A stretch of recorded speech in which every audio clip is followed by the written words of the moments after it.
Uniqueness show करना है तो इसके लिए क्या मान रहे हैं, मान लो एक आर है, एक हमारे पास आर मैट्रिक्स है जो कि सिमेट्रिक्स है और एस हमारा स्क्यू सिमेट्रिक्स है। तो आर अगर सिमेट्रिक्स है तो आर का ट्रांसपोज हमारे आर के इक्वल आ जाएगा और एस स्क्यू सिमेट्रिक्स है मतलब एस का ट्रांसपोज माइनस एस के इक्वल आ जाएगा। ठीक है, और इतना समझ आ गया। अब देखते हैं, अगर हमारा मान लो कि एक ए है, ए वो हमारा आर प्लस एस है, तो ए ट्रांसपोज क्या हो जाएगा, R transpose plus S transpose, मतलब कि हमारा जो ए ट्रांसपोज पे ऐसे रहने दो और आर ट्रांसपोज क्या है, आर ट्रांसपोज हमारा ऐसे देखते हैं कि हम यहाँ पे देखे थे ना कि आर हमारा सिमेट्रिक मैट्रिक्स है, मतलब अगर आर हमारा सिमेट्रिक मैट्रिक्स है तो आर ट्रांसपोज हमारा आर के इक्वल हो जाएगा और हमारा जो एस था वो स्क्यू सिमेट्रिक्स था, मतलब एस ट्रांसपोज माइनस एस के इक्वल आ जाएगा। यहाँ पर आर ट्रांसपोज की जगह आर रखेंगे और एस ट्रांसपोज की जगह माइनस एस रखेंगे। ये हमारा फर्स्ट इक्वेशन, ये सेकेंड इक्वेशन, फर्स्ट और सेकेंड इक्वेशन को ऐड करेंगे तो A is equal to R plus S, A dash is equal to R minus S. अब इन दोनों को ऐड करेंगे तो अगर हमें इन दोनों को ऐड करना है तो वो कैसे करेंगे, उन दोनों को ऐड करना है तो ये क्या हो जाएगा, ए प्लस ए डैश, ठीक है, ये दोनों तो कट जाएगा, इज इक्वल्स टू 2r। ठीक है, मतलब कि इससे हम क्या लिख सकते हैं कि r is equals to 1/2 a plus A dash. ठीक है, और अगर इस r की वैल्यू, और अगर हमें s फाइंड करना है इसी इक्वेशन से, अगर s फाइंड करना है ऐसा कर सकते हैं कि किसी भी एक इक्वेशन में r की वैल्यू रख दें। ठीक है, या फिर ये जो इक्वेशन इसको हम माइनस से मल्टीप्लाई कर दें, जैसे ये जो इक्वेशन है इसको माइनस से मल्टीप्लाई करेंगे, यहाँ पर माइनस और यहाँ पे प्लस, मतलब यहाँ पर पॉजिटिव है तो माइनस, यहाँ पर पॉजिटिव माइनस, यहाँ पे प्लस है तो माइनस, मतलब माइनस है तो प्लस।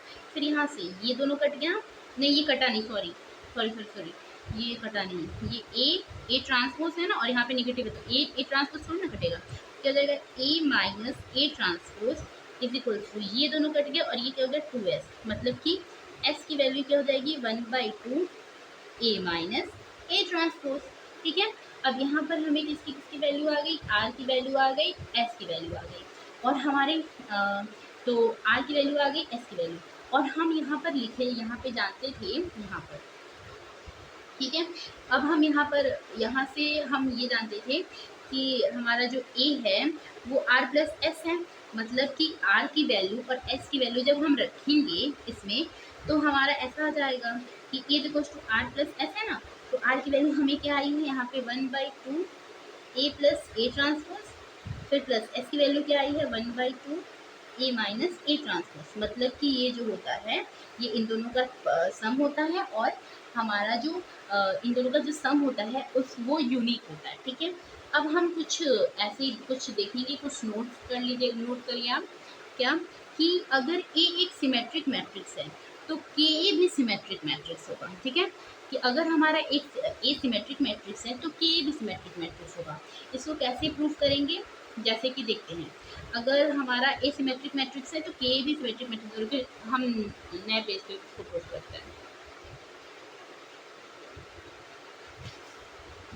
जैसे मान ले रहे हैं अगर ए हमारा है वो सिमेट्रिक मैट्रिक्स है, तो अगर ए सिमेट्रिक मैट्रिक्स है तो ए का ट्रांसपोज हमारे ए के इक्वल आएगा, तो के भी सिमेट्रिक मैट्रिक्स होगा, मतलब कि के सिमेट्रिक मतलब के ए सिमेट्रिक का ट्रांसपोज हमारा क्या हो जाएगा, अगर हम सॉरी फिर से हम आपको अच्छे समझा रहे। ठीक है, प्रूफ करना है कि अगर ए हमारा सिमेट्रिक मैट्रिक्स है तो के भी हमारा सिमेट्रिक मैट्रिक्स होगा। ठीक है, तो मान ले रहे हैं अगर ए सिमेट्रिक मैट्रिक्स है तो सिमेट्रिक का कंडीशन क्या होता है, अगर उसका ट्रांसपोज लो तो वही आए।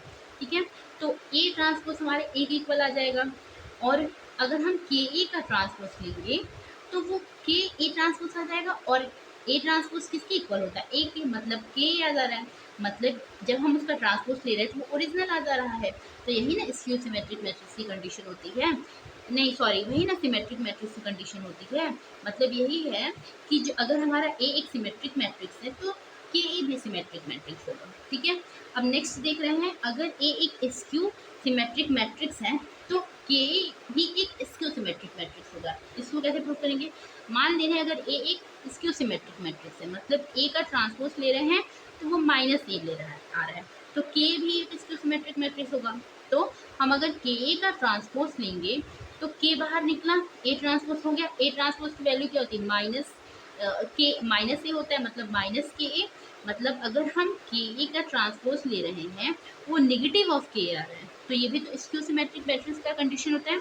मतलब कि अगर ए एक स्क्यू सिमेट्रिक मैट्रिक्स है तो के ए भी एक स्क्यू सिमेट्रिक मैट्रिक्स होगा, ये प्रूफ कर दिया। ठीक है, नेक्स्ट क्या है, product of two symmetric matrix is not needed to be symmetric. मतलब अगर दो सिमेट्रिक मैट्रिक्स हैं तो ज़रूरी नहीं है उनका प्रोडक्ट सिमेट्रिक हो। कैसे, मान ले रहे हैं कि एक हमारे सिमेट्रिक मैट्रिक्स है, मतलब मान लो ए एंड बी, तो ए सिमेट्रिक मैट्रिक्स है, मतलब ए का ट्रांसपोज लेंगे वो ए के इक्वल आएगा, और बी का ट्रांसपोज लेंगे तो वो बी के इक्वल आएगा। ठीक है, सॉरी, तो क्या बोल रहा है, इसका जो प्रोडक्ट है वो ज़रूरी नहीं है कि वो भी हमारा एक सिमेट्रिक मैट्रिक्स हो। तो इन दोनों का मतलब कि ए बी जो है वो ज़रूरी नहीं है कि वो भी एक सिमेट्रिक मैट्रिक्स हो। तो हम क्या करेंगे, अब जब अगर हमको इसको प्रूफ करने के लिए पहले ए बी का ट्रांसपोज लेना पड़ेगा। अगर ए बी का ट्रांसपोज हमारे ओरिजिनल के इक्वल नहीं आ रहा है, मतलब कि ज़रूरी नहीं है कि वो भी हमारा सिमेट्रिक मैट्रिक्स हो। तो अगर इसका हम ट्रांसपोज लेंगे तो आपको हम एक कंडीशन बताए थे कि अगर ए बी का होल ट्रांसपोज है तो वो बी ट्रांसपोज ए ट्रांसपोज के इक्वल आता है। ठीक है, तो बी ट्रांसपोज की वैल्यू बी है और ए ट्रांसपोज की वैल्यू ए है, और तो हमारा ए बी ट्रांसपोज क्या हो गया, बी ए। लेकिन हमको आना क्या चाहिए था, ए बी।